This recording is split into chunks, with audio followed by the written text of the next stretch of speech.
Ladies and gentlemen, welcome to the next episode of Puck in Deep, because we're in the deep end of Puck. How about that? We got some special guests in here for you tonight, folks. That's right. We got the awesome guest host, Mr. Pearlo Wisdom. How you doing, Pearlo? Doing fantastic, man. Thought I'd have like a little rest after the regular season, but no, not gonna do that. No, Been fun. It's been fun though. And it once I has. do get the rest, I'll be bored, and I'm never happy. Yeah, right. Rest? What's rest? We don't know what rest is. There's no off season here in Puck in Deep because that's true. With that being said, folks, ladies and gentlemen, from SpectresHockey.net, Mr. Lyle Richardson. How you doing, Lyle? Doing good, Ron. Doing good. Pearlo, good to see you guys again. It's a busy time. I love when people say to me, well, gee, you got a nice long summer coming up now that the playoffs are over, and it's just like, oh, guys, you have no idea. You're right. This is one of the busiest times of the year for folks like me. It is. Yeah, But you got to make the money. You got to pay. That's to right. Pay, so yeah. That's right. So, That's right. Got to pay them bills. Oh, Speaking of paying some bills, man, I got to tell you something, folks. Big props and thanks to Jaime's Body Lube. Check it out at your local Costco. That's the best way I said it. Okay. Anyway, so. On this special edition of Puck and Deep, we got a lot of stuff to cover because, man, a lot of stuff has seriously happened. Let's just start off with this, okay? So the draft was just this past weekend, but and free agency is starting on the 1st of July. And correct me if I'm wrong, but free agency starts July 1st, right? Oh, yes. Okay, yep. On Canada Day. So thank you, Gary Bettman, for annually taking away my holiday. We gave you another one. Well, look, I remember back in the day when free agency day came, you would take off work, right? Because you had to be at home, right, to watch all the stuff that was coming, because it was coming fast and furious, and it was all day long, right? Mm-hmm. So I remember those days. Okay, well, we don't have them days anymore now. We just have it the week before the draft now. Well, yeah. Right? Like, seriously, what happened?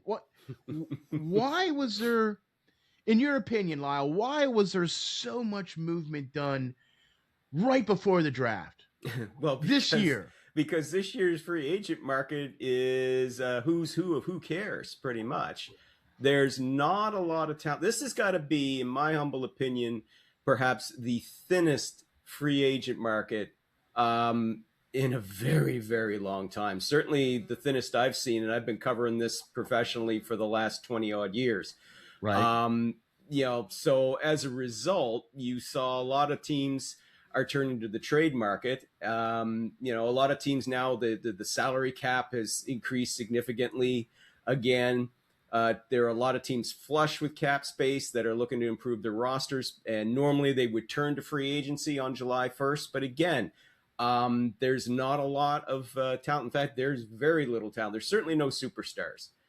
There's a couple of recognizable names like Patrick Kane, but Patrick Kane is about 10 years past his prime as a superstar. So no. Right. So as a result, we're seeing a much more active trade market than we normally would. And it has certainly made things interesting and exciting over the last couple of weeks.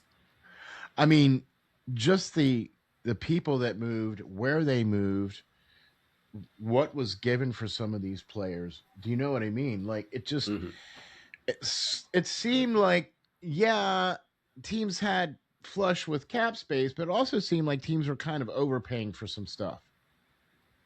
Oh, yeah. You know what I mean? Like, it just kind of came across like that. Like, okay, we'll offer you the world just to get, some little, something. You know what I mean, right? Yeah. Okay. And we've also got some players that are asking to be traded too, so we're still waiting to find out there as well on a couple of guys. You're getting ahead of me now. No. Now hang tight. Yeah, I'm just throwing the teaser out there for the listeners. The ongoing saga on my Twitter feed. Yeah. Hey, see, that's what I wanted to get into next, Pearlo, because that's right. Yep. The ongoing Twitter feed saga of the Dylan Larkin But thing, and yeah, Pearlo, but expound on that a little bit, would you? well, I mean, first let me get in the trades here. Like he was saying about no free agency and stuff like that. Giving a lot for the trade.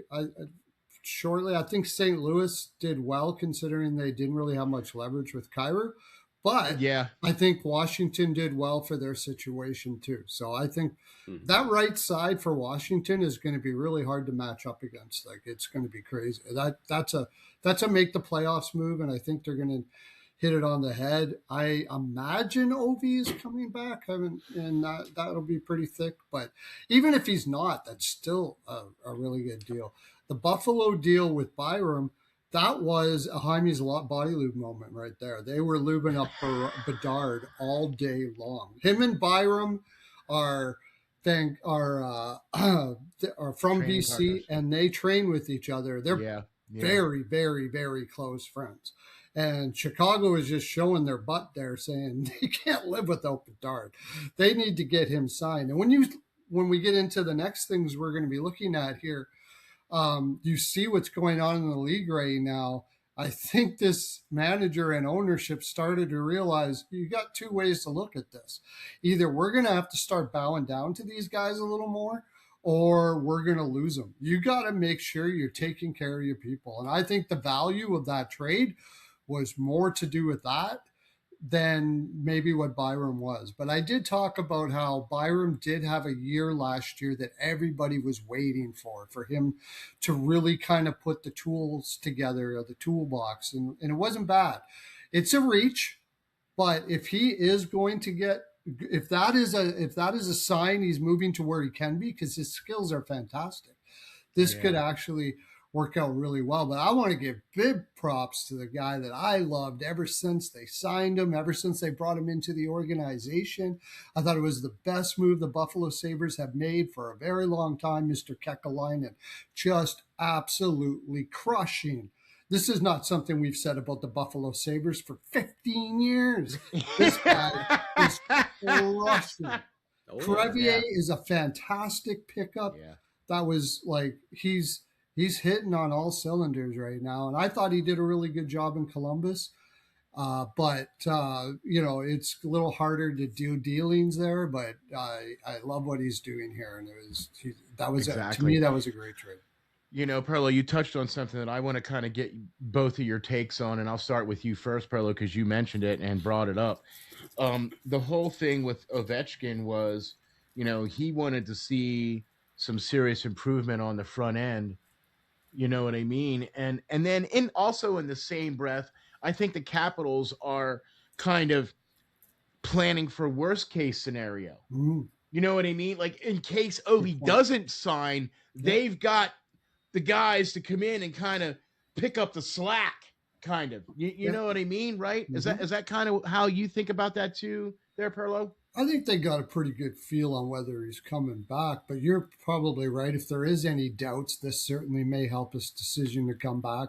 And secondly, not just even if he does come back, this is probably his last year. So they're preparing for a life after as well. Or, Yeah. like you said, you bring up a good point. I think the life now as well. Have you heard? You're a little more inside than me, Lyle. Have Yeah, you that's what. heard So, Lyle, what's any your take on indication of this? Ovi's plans moving forward? well, I mean, first of all, the decision is supposed to be coming probably in early July. Oh, okay. Might come a little sooner than that, but sometime early July. Um, I would say right now that it's more leaning towards one more year, because Okay. word is that he was very pleased with the acquisitions that they made. So if that, I mean, yes, of course, you can look at it as well. That's preparing for the future, and it absolutely is, because these guys they brought in, I mean, they do have term on their contract beyond this season.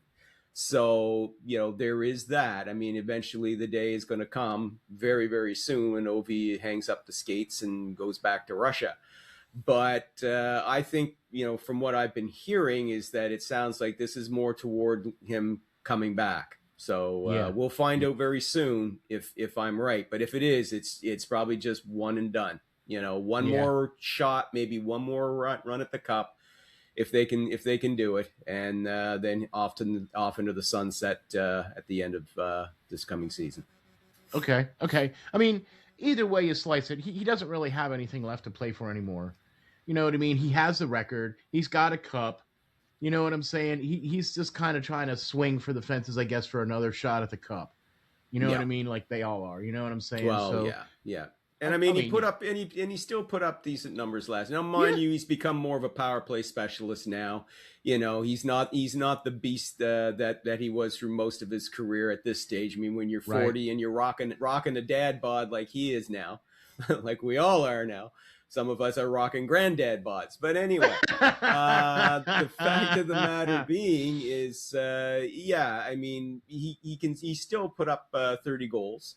This season. That ain't nothing. Yeah. There are players who are half his age who will never get close to 30 goals in a season. No, I agree. So having him to come back and to he would obviously take on a lesser role, and that's the one thing that I think was a tip off is they were talking to Spencer Carberry, their head coach, there last week, and he was saying how that Ovi was very pleased with, very happy with what the guys they brought in, but he also said that if Ovi comes back, he's willing to accept sort of a lesser role. Okay, so that means he's going to be even more of a power play specialist going forward. But I think that was the tip right there that he's going to be coming back. But just it'll be in a reduced role. But he'll still be the captain. He'll still be out there ripping that shot on the power play in his office. You know what I mean, right? Oh yeah. Okay, I mean, I just kind of wanted to get everybody's take on that a little bit, just because that's the big thing out there. Oh, is Ovechkin going to come back? You know what I mean? Blah, blah, blah, and stuff like that. So, all right. My wife told me that I should start eating less and working out. And I said, I just came from the doctor and he said I was a beast. And she said, no. She said, you're obese. yeah. No. Oh, there you go. Right. He's rocking the grandfather bod. Dun, dun, dun. Anyway. All right. Well, so, I mean, even all the way through the draft, there were some trades that were made that, teams moved back and did some other things and stuff like that. So overall, Lyle, what was your take on the draft this year? I mean, it was slightly different format than what they did last year, but I still think, okay, look. I'm just going to say it, okay? I am old school, and I really, really loved watching the draft when most of the upper echelon of the organization would get up on stage, at least in the first round, and you'd get that picture opportunity. You'd get the kid would go up there and get the jersey and get to shake hands with everybody, you know what I mean? And things of that nature. Now, man, they get the name called. They don't even show them putting on the jersey or nothing. And right away they marched them right off to the interview spot, or half of the interviews weren't even shown. I mean, what was your take on the draft this year, Lyle? It sucked. Plain and simple. No, it sucked. The format sucks. But the reason why we have the format is because this all came out of the COVID experience, when for 2 years we couldn't have an actual draft in arena, so they did it remotely. And all the general managers and the scouting staff and everybody, they were like, hey, this is much better. It's much better for us, blah, blah, blah. Plus, they also don't like the fact that the draft is usually a few days before free agency. So they got to go to this city. They got to spend 2 or 3 days in this city doing this whole draft thing. Then they got to jump on a plane and fly back home and now start getting ready for free agency. Aww. Who frickin' who? Thank you, because earn your money. Yeah, no, sorry. And the big thing about it, how much it sucked, is that it takes too damn long now, especially on the second day. Listen, I've been to several of these, okay? I haven't been to any now in a few years because I don't get credentialed anymore because I don't, I'm freelance now. But back in the day when I wrote for Fox Sports and other places, I was able to get credentialed and go to these things. But anyway, the bottom line is, on day 2, the Saturday, when you get rounds 2 through 7, 3.5 hours max, done. Okay? You know, the late Jim Gregory, God rest his soul, he used to run the second half of the draft, and he rode herd on these teams. Okay? It was like, basically, get up here, make your pick, or give us your pick. You're off the clock here, or you're going to lose that pick. You know, he wasn't playing. But 3.5 hours, you were done. Plus, it's also more motivation to get it done in a timely manner when you've got a plane to catch in a couple of hours, right? But this year, over 5 hours to get through that nonsense. 5 hours. You know, I know because I sat through the whole thing while covering it remotely. A lot of us did. Me too. It was complete bullshit. Okay? It was nonsense. They had their 3 minutes to do it. And when the 3 minutes were over, they still need a bit of time. Oh, they're doing something. They're doing this or they're doing that. And 3 minutes would stretch to 10. And it just got ridiculous. There's nothing wrong with that. There was nothing wrong with the old format. And if you don't like the fact that, it's being held too close to free agency, well, fine. Either move free agency ahead to, say, July 5th so it doesn't mess with people's holidays, or maybe have the draft maybe a few days earlier. There's a thought. So everybody's got enough time in between to be able to do that. That's my point. Because honestly, I mean, if you're going to hold this damn thing remotely, well, again, the first round format was just absolute nonsense. It really is. I mean, this is supposed to be the biggest night of these young prospects' lives. For a lot of them, this could be the closest they ever get to being a National Hockey League player. But this is their big night. They want to be there. It was, like you said, great to have, the management and everybody up there, greeting the player, and they put the jersey on them, and it's fantastic. Plus, you always said it also made it easier for these teams to talk trades. It's much easier to do when you're all on the floor and you can either call each other or you can walk over and talk to each other. It doesn't matter. It was much easier to wheel and deal. Okay, it's not so easy now when everybody's remote. I mean, yes, you can do it, of course. We have cell phones, I know. But the bottom line is that it was just much easier, and everybody loved it. And nobody I've talked to likes this format at all. In fact, Ken Hughes, just to sum up, Ken Hughes, the general manager of the Montreal Canadiens, said, "I would if this goes to a vote again, I'm going to vote that we go back to the way we used to do it." Yeah, because that's what they did 2 years ago. I mean, Bettman came out and said, "Hey, this is what the owners wanted. Oh, okay, here you go. This is what you get." Well, it wasn't the owners; it was a vote of the general managers, Ron. General managers who voted for this. Sorry, thank you for the correction. Yeah, the voting of the general managers, but. Here's the thing that killed me, and you touched on this as well, too. How is it that you get 3 minutes on the clock, you make a trade, and then that takes 10 minutes to announce, and then the team that's making the trade, they get another 3 minutes? Yeah, well, especially when you're trading picks. That's what you're talking about, right? When they're swapping picks? Yeah. How is it that, I mean, you mean to tell me that you spent that whole time knowing that you're going to trade up, and you have no idea who you're going to pick? And you got to take another 3 minutes on top of that? Which is a load of nonsense. I mean, I'll give you a perfect example. I mean, when Montreal traded up to get with Vegas in the first round to go from 28 to 26, but regardless, the Habs knew who they were picking. There was no second guessing. That's why they made that trade to go get that guy, which was Gleb Puchekov. I believe that's how you pronounce his name. But that's the guy that they wanted. So, why were we waiting 3 minutes? And listen, we weren't the only ones wondering that, Ron, because, like I was watching the feed through Sportsnet. I was also listening to it on the Steve Dangle podcast network because they were doing the live stream of it too. And everybody was wondering the same thing I was.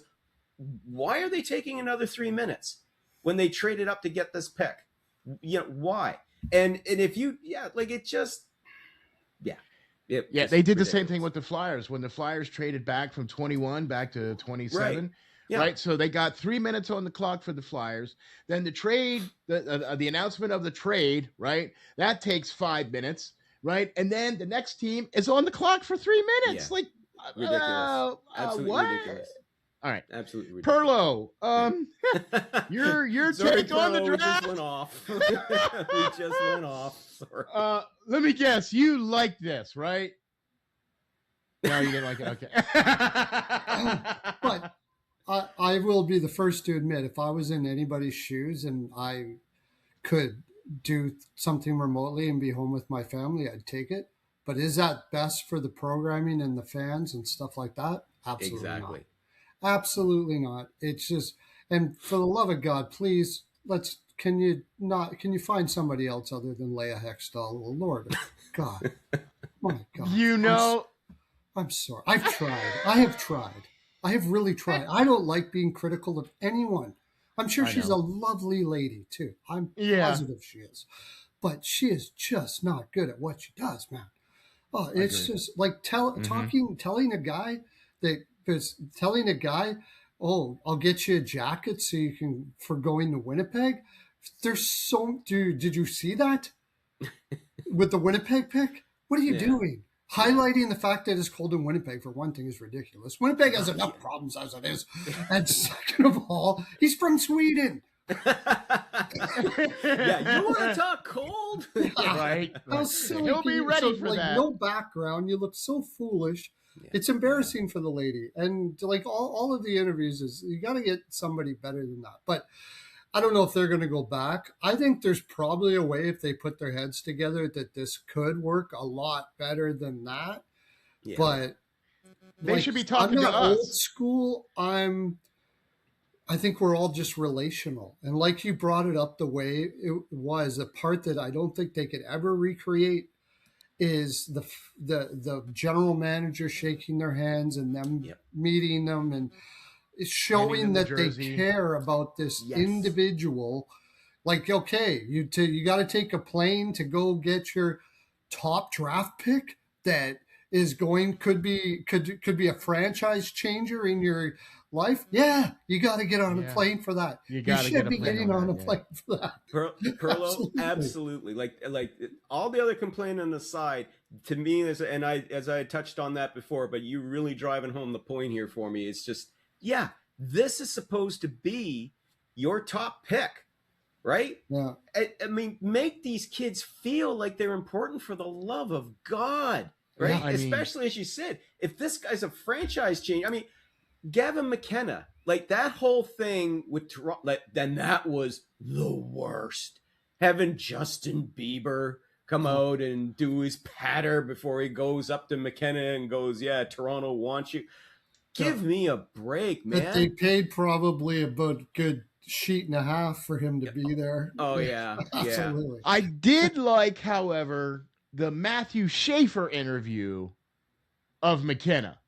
Yeah. I like that whole interaction. Sure. Now that part was fine. But again, the bottom line here is like what Pearlo's saying and what I totally agree with. For God's sake, these players are supposed to be the foundation of your future. Yeah. Show up and shake their damn hand. Yeah. Exactly. They invited all these kids there. Yeah. Right? And their families. And their families. Yeah. You know, and they're all sitting in the stands. Okay, and they're walking down the ultimate proud walk down to the stage to collect your jersey and wave to the crowd as you get picked number 1. You know what I mean, or whatever your pick is. You know what I mean. I am so with you on that. I am so with you. It's like FaceTiming your kid when they're getting their grade 12 diploma. Yeah. Congratulations on graduating college, son. Wish I could be there, but gee, I got more important things to do. It just like free agency in a couple days. Yeah. It feels icky for sure. Yeah, it does. It did. This draft felt even more icky than last year. Cringe, I believe the kids call it. Yeah, and because that's a perfect word. I never use the word cringe, but if there was ever a time to use the word cringe, that was it. Yeah. And here's the sad part about all this whole thing. The sad part about all this is that all of us, care about these kids. Mm-hmm. We care about the fact that these kids have sacrificed and done so much to get to this pinnacle point in their life. And it was kind of treated like, all right, I picked you. Cool. Thanks. See you in a couple weeks. Yeah. You know, like, Yeah. I mean, even the NFL, right? Like, I'm not trying to compare things per se, but in the NFL, when they announce the pick, I mean, those guys go up there and they're hugging the Roger Goodell, and they got tears all running down their face because they know that once they get picked in the first round or whatever they get picked, that their life is drastically going to change now, right? They're going to suddenly have a lot more money in their bank accounts and things of that nature. And it needs to be that same way with these NHL draft guys. Now, look, I understand that you're drafting a kid who's 17 years old and you might not see him for 2 or 3 years, right? But let's face it, there's a lot of guys that you're drafting that you're going to see next year. Yeah. Okay. And so that's where I'm at on this. So Yeah. thank you both for your input on this. It's one of those things that I think the NHL is, I hope that they endeavor to persevere to do a better job. Okay. Because this is, ESPN put out their thing and said, yeah, we want to be done by 10 o'clock because this is Linda Cohen's last Sports Center, right? And she's on at 10 o'clock and 11 o'clock. So they had it scheduled. ESPN had it scheduled 7 o'clock to 10 o'clock for the draft, right? What time did the draft end? First round? Pretty sure it didn't end by 10 o'clock. It was late, yeah. No. Yeah. Well, it was like 11:45 till we got everything all said and done and wrapped up and like, all right, see you tomorrow. You know what I mean? You know what's unfortunate with 11:45. this? Oh, we just spent 15 minutes talking about how bad the draft was and not what happened at the draft. Yeah. Yeah. Yeah. And that's what everybody's You talking about. That's what everybody's See, talking and that's the shame of it. Yeah. That is the shame of it, right? Because that's what I said. This is the pinnacle moment for these kids, right?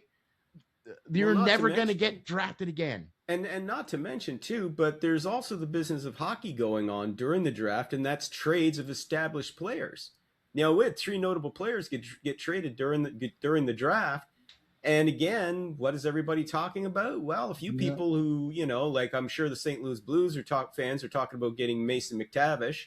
The Bruins fans are probably talking about getting JJ Peterka and hoping that playing for a fellow German and Marco Sturm will help fully unlock his potential. Oh, I never even thought about that. And of course Pavel Dorofeyev getting traded to the Rangers, which did not surprise me in the least because I knew that the Golden Knights wouldn't be able to afford to re-sign him, and that if they didn't trade him, they were going to lose him to an offer sheet. And guess what? That offer sheet was what he pretty much wound up signing with the Rangers. But again, they got something for it, though. You know what I mean? In fact, that was the only real moment in the draft that I saw, like with ESPN and John Buccigross, it was his reaction when he heard that the Rangers got Dorofeyev. But after that, nothing, because again, as to your point, Pearlo, everybody was talking about how crappy the draft format was. So, yeah. But those are some interesting trades for sure. They were. I mean, they were. I agree, and I thought that there were some teams that drafted really well and some teams that, didn't draft so well.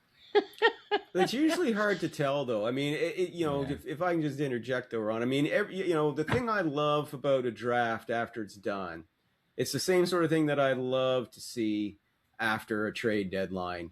Winners and losers. Well, yeah, it's easy to sit at that as perspective with an immediate reaction. By the way, I hate doing winners and losers columns for trade deadline or for the draft because you can end up looking like real freaking idiot within a year or even in a few weeks if the one that you call the loser turned into a winner or vice versa. So with the draft, I mean, we really won't know for certain. I will say that I think San Jose did, I would say that, but it looks like they did better than most. I mean, you had the number 2 pick, the number 9 pick, and what was the other one that they got? Lynn in what? Yes, Ryan Lynn, and that's on top of Verhoff and Stenberg. So I mean, I look at that roster and I'm just thinking, they're already stacked with young talent. Right. They got Will Smith coming up. I've They never got, heard so many scouts be all over the board in a draft in a long time. They were all over the place. I saw Lynn up in top 10. I saw Lynn down in the bottom. I saw Verhoef number 4. I saw him down number 8. Yep. Like all Reed, I heard like the things I heard was there was some maybe players weren't he wasn't a very good in the room type guy, but a highly skilled and like there's just all over the draft. And my guy Schmitz went higher than expected, and I should have known that because he's a guy that Rangers are not rebuilding, and he's probably and not only that, his attitude. There's the reason why I like him is his attitude. Yeah. Like, I think they're all kind of equal, but did you hear that thing where they asked him, how do you feel about going up against McKenna? And he said, I play against men, dude. Do you think I really care about play? That's exactly how he said it. I play against men. Do you think I care about this kid? Right. Yeah, that was freaking awesome. I was like, I want that guy on my team. That's that. Yeah. Oh yeah. bit of swagger already. A little bit of swagger going on. Like there. that. I like that. Yeah. I do too, man. I thought Buffalo did really well too. I think they did really well too. I like what St. Louis has done. Nice bit of wheeling and dealing there by Doug Armstrong in his final draft, because after that, that's it. July 1st, the signings, everything gets handed over to Alex Steen, right. But he did very, very well. First of all, acquiring those picks and leveraging them to be able to move players around, bring players in. He showed us why he lasted for as long as he did as a general manager, and why he wound up at one point being a general manager of a Stanley Cup champion. So I think he's laid a very solid framework there for Alex Steen to take over. I agree, especially the Tynan Lawrence pick. I'm super. Oh yeah. He's kind of a local boy from here. He's from Fredericton, New Brunswick here. So my parents he was projected to go as Central Scouting had him as high as 7th. He went 11th. So right, pretty much where he was projected to go. He started off USHL. He switched over midway through the season. Went to Boston University, and he struggled a bit at first adjusting, but evidently the Blues like what they saw of him because he got better as the rest of that season went on. So he should be a good one for them down the road. We got quite a few Prospect Watch alums in this draft, Tynan Lawrence being one of them. I spoke to him right before he joined Muskegon, and was really high on him back then. You know what I mean? And he joined Muskegon USHL at 16. Yes. Yep. Okay. And then he was hurt for a portion of the year, and then came back and played, and then the next year he was there at Muskegon. A third of the way into the season, they were like, "Dude, you got to go to college." Yep. Okay, because you're beyond what we're doing here. You need to go to college, right? That's unheard of. Yeah, that is unheard of, to send a 17-year-old to college, not even halfway through his USHL season. Okay, so that speaks volumes. Yeah. Daxon Rudolph is another Prospect Watch alum. Yeah, baby. Dude, I had him about there on my board, right?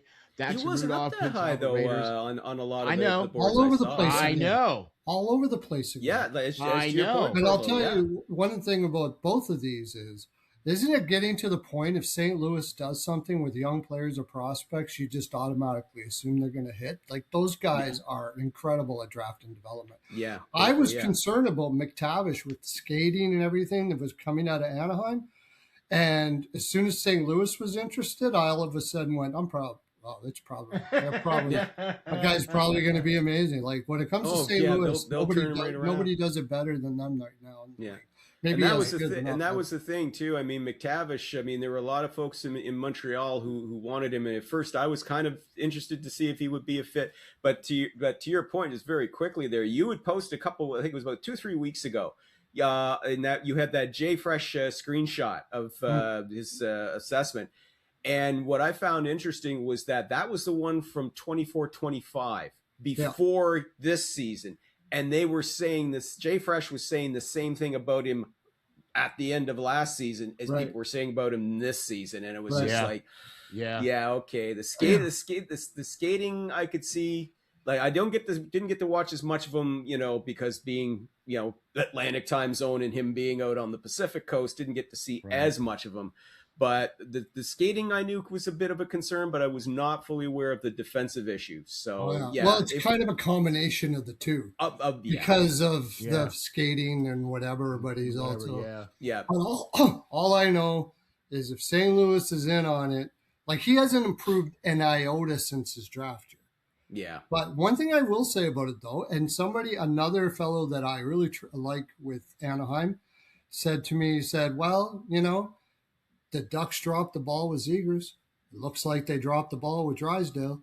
It seems like they have their guys, and if you're not their guy, they go somewhere else and do really well. And I was, that is a really good point. Well, like Zegers did with Philly this year, Yeah. And Drysdale too. And Drysdale as well, same thing. Drysdale, same thing. Yeah. You know what I mean? And I just saw that they just traded away their captain, Radko Gudas, to the Panthers. Well, the rights to Gudas to the Panthers. I hope he's healthy. Whatever. I hope they wanted him gone. I know, the fans wanted him gone.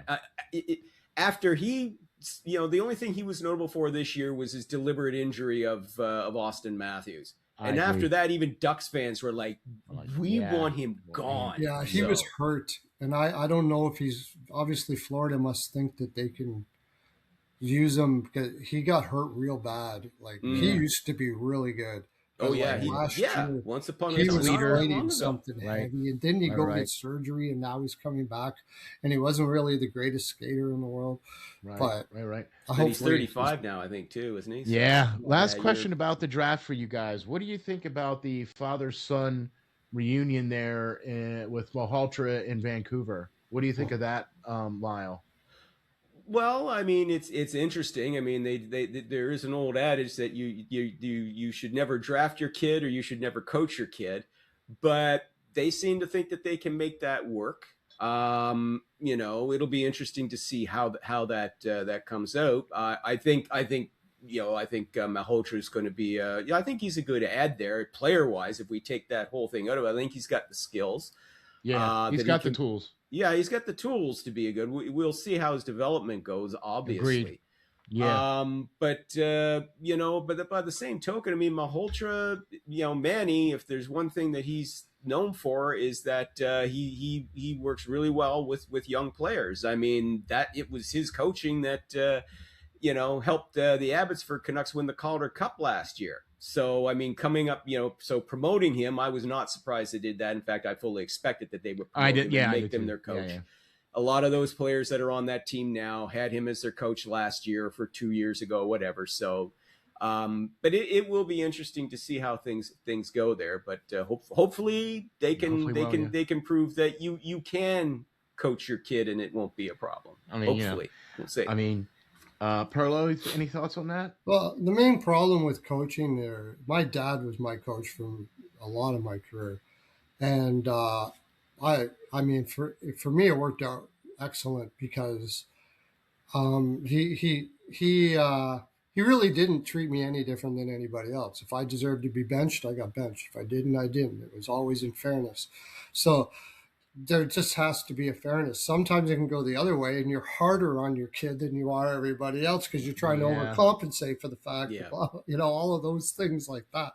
So if it can be done well, and if it is done well, there's something in Vancouver that they're trying to build there. And I think the big thing they're trying to build there is a family again. So this might be a big step there in that direction to build a family group of people, that players and everything that play for each other and all of those sort of things like that, to kind of get over a lot of the distress that's been going on the last couple of years. So I wonder if maybe just the feel good aspect of this alone, it is they showed like him taking pictures of his son, Manny coming when he took pictures of his son. And the other thing I would say that Manny was one of the hardest working players when he played. He didn't have the highest skill, He had a good brain. He was a very intelligent player, a good defensive player, but he had to work his butt off for everything and use everything that he had. I have a feeling his son has learned how to be like that as well. In fact, everything I've heard about him reminds me a lot of his father. Yeah. So I would say that he's going to be held to the same standard of hard work, and the rest is whatever it becomes, like he would with anyone else on that. And that's just the reason why he's been successful, is because he has been treated that way as a hockey player separate than his son. So I hope it really works out really well. I know what the narrative is about it, but I think that narrative comes from a lot of people that maybe not been as well adjusted as these two people are. So we haven't seen it too often. Great point. We haven't seen it. When's the last time you saw a coach's son? Well, the most recent was Rod Brindamore with his. I was just going to say Brindamore did his son. But Skyler's barely an NHL. That Skyler's was up for a cup of coffee. He actually didn't. He didn't even get qualified this year so far. So no. So this is the first time we've seen it. So I think the narrative has been built up on people that maybe don't have the expertise that these guys do, and it probably will end up being okay. Mm-hmm. Well, there you go, man. I the only other questions that I have is, and we kind of already covered this a little bit, but the fact that free agency is going to be starting on July 1st, and we're probably not going to see too much, you think? Or are we going to see like depth moves or AHL type moves? Or are we actually going to see, the Larkin move? Or are we, do you think we're gonna? The Larkin move is going to take some time, as I'm sure Pearlo and I we've been chatting occasionally on the Twitterscape or whatever Elon calls it tomorrow or whatever. Right. But I do, as I said, I do agree to Pearlo's point. I mean, obviously, Vegas and Florida were never really seriously into it. I mean, Minnesota was the true destination he wanted to go to, but Stevie Y has his price, and he's not going to waver from it. And if there's one thing that everybody knows is you can't back him into a corner. No. He will do what he said. And I'm sure right now, Steve Yzerman is probably maybe a tiny bit grateful that Dylan Larkin did this, because now nobody's questioning Steve Yzerman's management and going, geez, maybe it's time they start changing things up there. God, he's been here 7 years, and now we haven't made the postseason in 10, and this sucks, and the team sucks, and we booed them off the ice. Wait a minute, Dylan Larkins has to be traitor. Way to go, Stevie. You stand up. See, Stevie never left. So, but the bottom line here is that, but in all kidding aside, though, this is going to take a while. And I've been saying it, and some other people have been saying it too, that it might have to take a third team to get involved. That's kind of what we were thinking too. Yeah. That it's going to have to take a third team to get the assets that Yzerman wants. And what Yzerman wants, he wants a good young center as part of that return, and not picks and prospects. He wants a player. Yes, he'll take a pick and he'll take a first round pick and one of your top prospects as part of this whole thing. But he wants a young NHL center as part of this. And if he doesn't get it, then okay, well, Minnesota, you're not going there, so you better expand your list, bud, because if you really want out, we need more than 3 teams. And let's be honest, even if he wanted to go to to Vegas or Florida, he can't now. They don't have the assets, and they don't have the cap space. No, they don't. They really don't. I know Florida's able to work, but Florida already made their magic happen by getting Brady Tkachuk. They brought in, so that's done. They traded away their three first rounders in the second. Yeah. That's a lot of trade capital gone. So no, Florida can't. Vegas, they just lost Dorofeyev. What are they coming up with that's going to satisfy Steve Yzerman's asking price? Right? Nothing. So it's time to expand that list, or else you're going to be coming back in the fall. It's going to be a really uncomfortable training camp for Dylan Larkin then, because he's going to have to answer all the questions, and Steve Yzerman can just sit back there and go and just keep saying, I will do what is best for the Detroit Red Wings. Yep. Okay, there you go. There you go. He's not doing I what's best for the Detroit Red Wings. Because that is going to be an absolutely horrid mess. He's going to destroy his team. He's going to lose to Brinkat. He's going to lose other guys on that team. And he's going to have every single player, most of the players are going to have Detroit on their no trade clauses. Forget about free agency there. You're not getting anything. Yeah. Everybody's going to think, oh, love Larkin until they see the damage that's coming here. And I think he knows that. He's holding out for Hartnell or Brody. And Guerin's sitting there going, I don't need to give you that.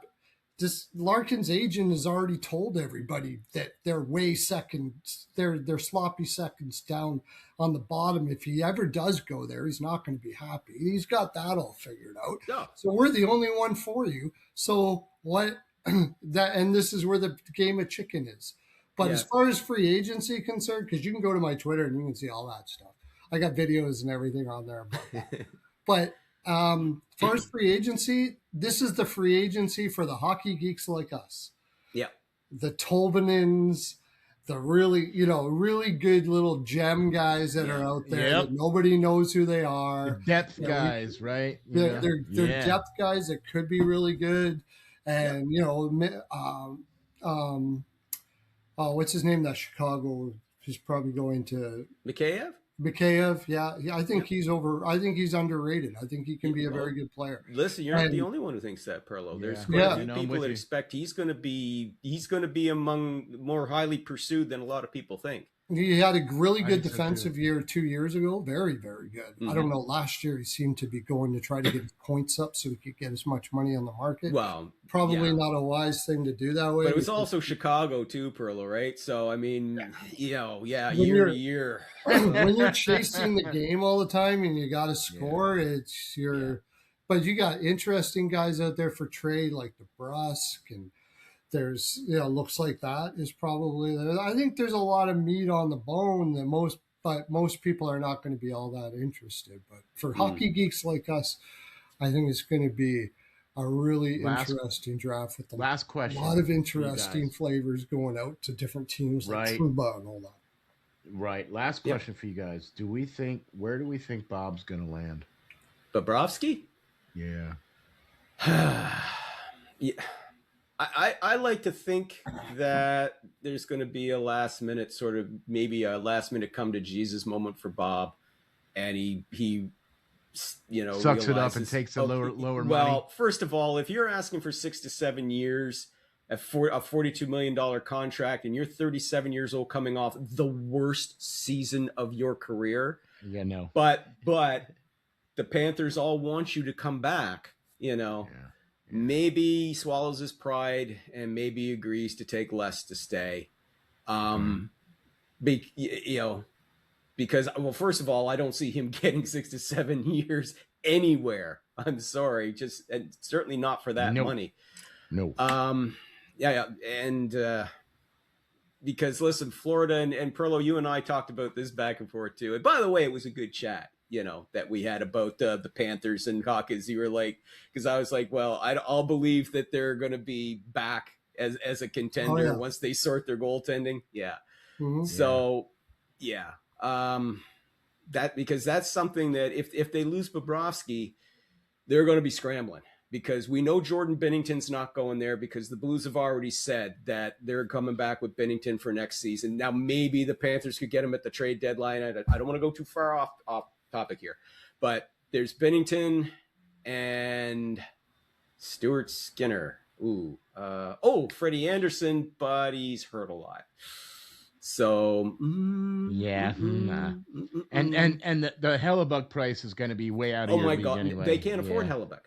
Take Hellebuck and take him out of the Florida Panthers equation because there's they don't have the assets to do it. Okay. They can't even get involved in a 3-team because they don't have the assets. They're not trading Lundell, and that's what it comes down to. And that's the one right there. That's the one piece of trade bait.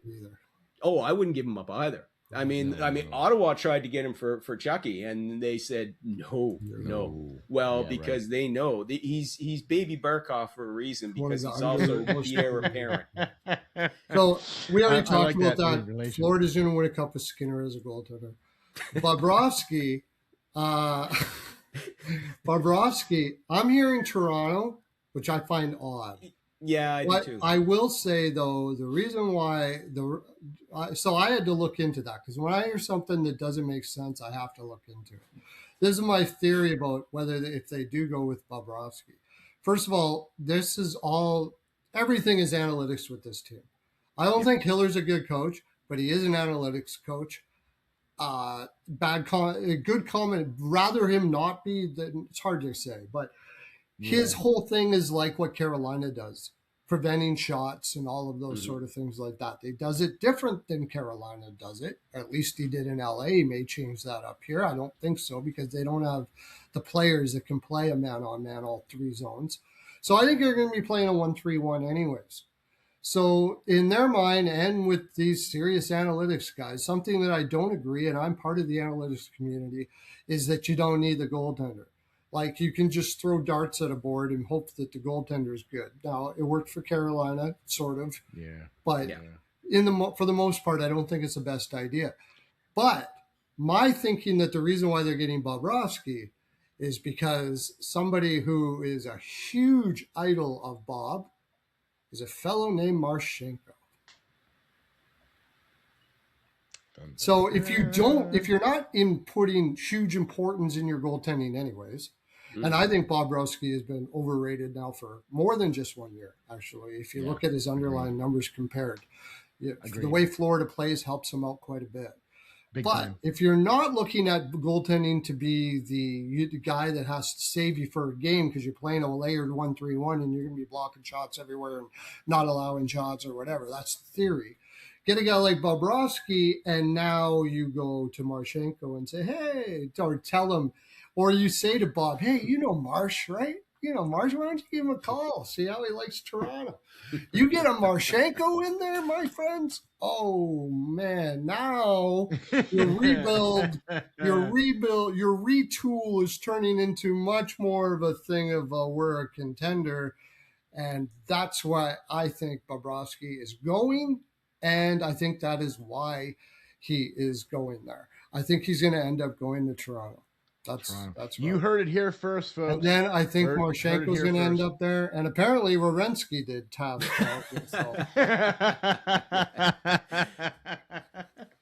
who knows? It's crazy the way the NHL is going now. Right? It's not like it used to be. You got to really know you really got to listen to read the stories more than you ever did before, because these kids today come from the me generation. We use iPhones. Why? Because it's about I. They come from the me generation. They come from vision boards.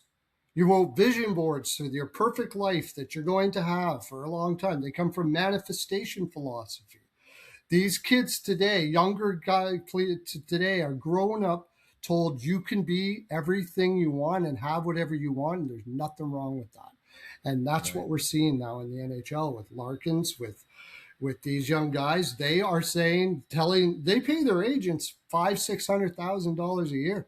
I think the parents of these people are saying, you're paying the guy $600,000. You want to be in Minnesota. How about you get him to get you to Minnesota?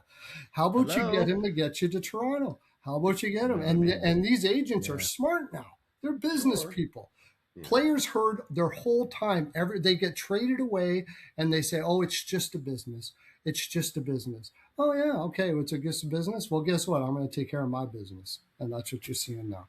It's also no coincidence, too, that several of those guys that are getting trades and pulling strings for trades all played for Team USA, and they just got a taste of Olympic gold.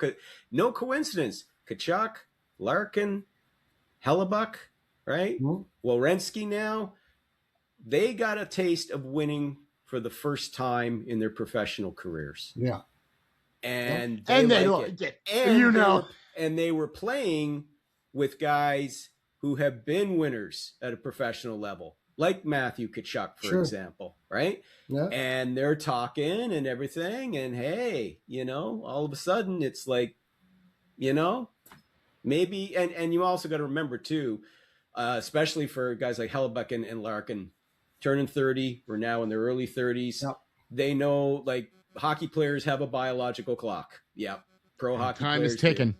And it's So And when they Time's talk to ticking. each other, it's not like they're talking to the reporters or anything like that. When they're talking to each other, you know, if you grew up in dressing rooms, I don't think it's changed much. Jabbing each other has been something that's always been, and I think it'll always be. Yeah. So you got guys saying there, Helly, you're not winning shit in Winnipeg. Like, stop it. You know, you're going to hear that stuff. You're not winning anything in Winnipeg. You know, like, you know, and it starts to get the things clicking. Gets the wheels turning. Wheels turning. Like, and when you hear that from your peers. Yeah. That carries a lot of weight. Yeah. It does. It does, especially when you hear that from your peers, and especially when your peers come up to you and be like, hey, man, you know, our team could use a guy like you. Hey, you know what I mean? Like, now suddenly you're now paying attention. You know, there was a time when a guy like Dorofeyev would have had respect for the owners for taking him and bringing him up and all of that, and would have just felt that obligation they should give 3 teams that they could go to so they could get a return. Not anymore, man. I want to go to the Rangers. The only reason why that happens, if you had 3 teams he could go to and he's willing to sign long with 3 teams, Vegas gets way more than they do. Just two late first round draft picks in a third for a 40-goal scoring 25-year-old winger. They don't do that anymore. There's the feeling for these young players isn't there anymore about having an obligation or a partnership with an ownership group to say, you know what, I do feel bad that I'm leaving or whatever. They're not anymore. Yeah. So I want that. Yeah. This is what I want. This is what I'm getting. Yeah, so, there you go. I mean, it's right or wrong, more and more. Right or wrong, and it's happening more and more.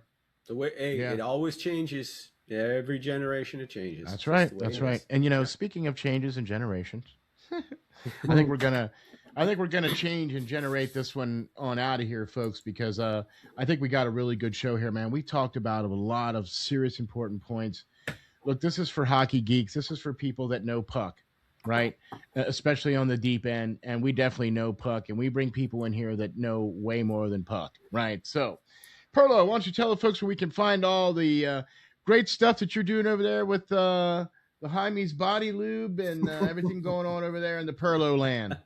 Yeah, we're having fun stuff. Rico and Pearlo's House of Larry's NHL Takes for all. We switched it because there's no betting right now. So we're just going. You can come over to my Twitter. You can get up on my channel. You can come on and talk to me in the chat or even come on the show if you want. So we're having a lot of fun doing that. And of course, just the Twitter fun in general. Doing a lot of fun stuff right now. Got a couple of oars in the for the future. If you want to get in early and you like making money, I do have a winnable where I pulled in probably, if you're betting $100 per, you made like probably about 40,000 last year. So if you like making money, you want to go to my winnable and get $150 a year NHL package, you can do that. And sign up now. Yeah. Yeah, you can sign up over there. You can find that on my Twitter as well. But that's really what I got going on right now. And I'm retweeting and commenting with Lyle here, the great Lyle Richardson post that he puts out on Twitter. I always read him.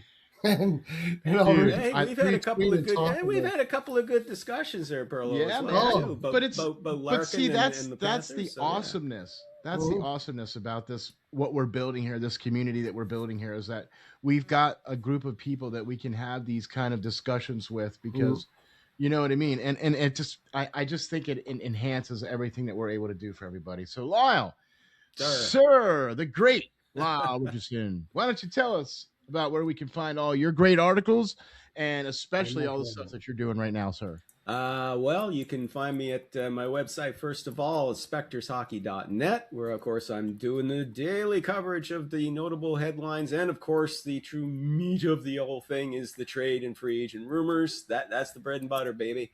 Yeah, man. And the rumor mill. Don't forget the rumor mill. Love that. Oh, yes. And you can also find my work over at the Hockey News, doing a rumor roundup of all kinds of spicy takes from around the league.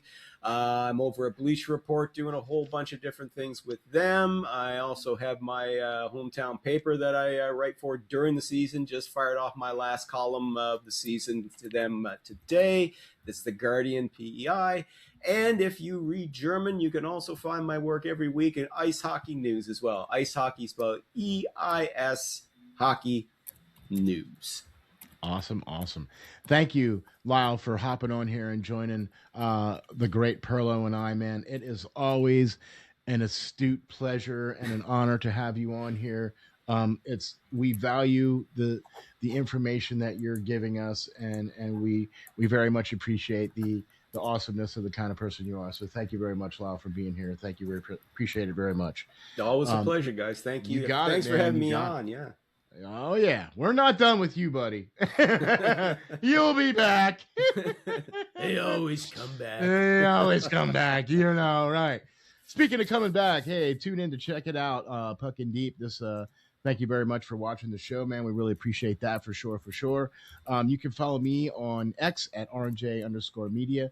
Check out all the great things that we're doing over there at RNJ Media Sports. We got the Hockey Writers Inc. We'll be doing that, Prospect Watch, and, of course, Puck and Deep. We will catch you all on the next episode of Puck in Deep.